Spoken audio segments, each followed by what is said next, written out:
So I'm the closer, huh? First of all, let me just say thank you to the JCRC for all that you do here in the Commonwealth and around the country. And I also want to say how honored I am to receive this award the same night that you honored Justin Hurst and the Hurst family, who are literally, the first family of Springfield, and people who have really made a difference for generations in that community. And God bless you for all that you do. And to the two leaders, Mariano and Lovely, I would just say I'm really looking forward to getting everything I want out of you this year. And I think the chances of that happening are pretty much zero, so I thought I should get it off my chest now and just we can forget about it. And I just want to say this. Most of you know that my mom was a Democrat, my dad's a Republican, and the dinner table at our house growing up was a constant source of hilarity. I have a lot of friends who literally would only come there once. And my dad tells stories about the boys, there were three of us, running out into the living room to grab the Funk and Wagnall's encyclopedia and come back and try and prove our point at the table. And I remember telling that story to my own kids, and they're like, "What's an encyclopedia?" But the biggest lesson you learned at our table was it was better to be a really good listener than it was to be a really good talker.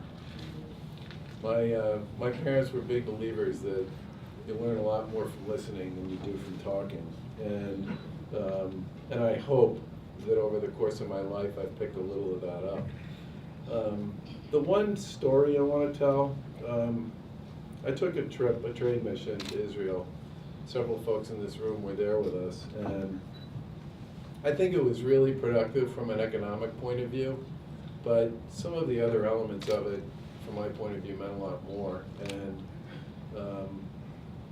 And I'd never been to any place quite like Yad Vashem. And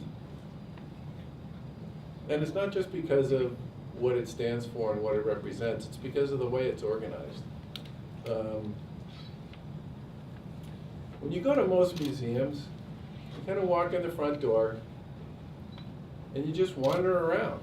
You go kind of wherever you want and you look at whatever you want to look at, and maybe there's an exhibit on the third floor that you want to see or something over on the second floor. Or I'm with my wife, I'm going to sit in the lobby and wait for her to have a really good time and come get me and take me home.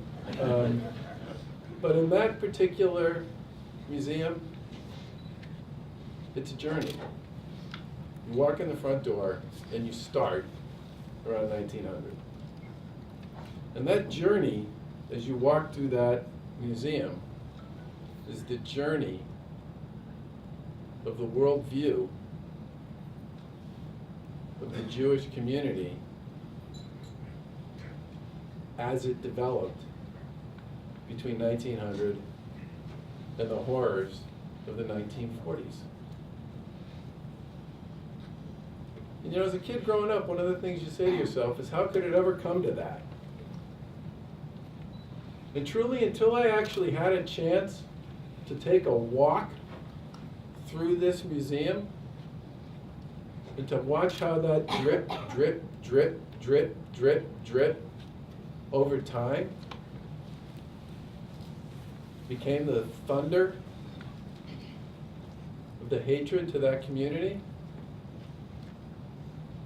I never really understood how we got from there to there. And it's one of the reasons why this organization and these issues are so important, now more than ever. We always talk about the pebble in the pond and how the ripples, but we usually talk about that as a positive. Well, the big lesson I learned from my trip through that museum is that pebble in the pond works the same way, in a horrible negative way too, if you let it. And I take a tremendous amount of gratitude out of living and working and growing up and raising my kids in a state like this one, which doesn't stand for this stuff. Now I remember when we had that ceremony at the vigil in the bandstand after the Tree of Life, and the imam from the Islamic Society in Boston, Sheikh Fahmy, spoke. And he got up there, he's like the last of 75 speakers. And he got up there and he said, I want to start by talking to the young Jewish kids who are here today. I want you to pull your yarmulke tight. And what he meant by that is I want you to be proud. I want you to be proud of who you are and what your faith and your religion means to you. And he talked about how important it was to the people who started this great experiment called America. For people to be able to practice freely their faith and their religion. And I was moved by it, and I said to him afterwards, I want to come visit you sometime. Now the great irony of that is he's obviously busier than I was, because that was whenever it was, and I didn't get around to going there until about a month ago. But when word got out that I was going to go visit, some people came up to me on the street and started lambasting me for saying that I was going to go visit his house of worship that Friday. And I just looked at the person, I let them finish. I said, you know what? It's America. You're entitled to whatever opinion you want. It's what makes this country special. You know what else? I'm going. And I'm going for the right reason. And I'm going for a reason that the vast majority of the people in this country believe in, which is that faith is important, community is important, and if we can't figure out a way to understand that we are all bigger than the things we may disagree about, we will not be great. And this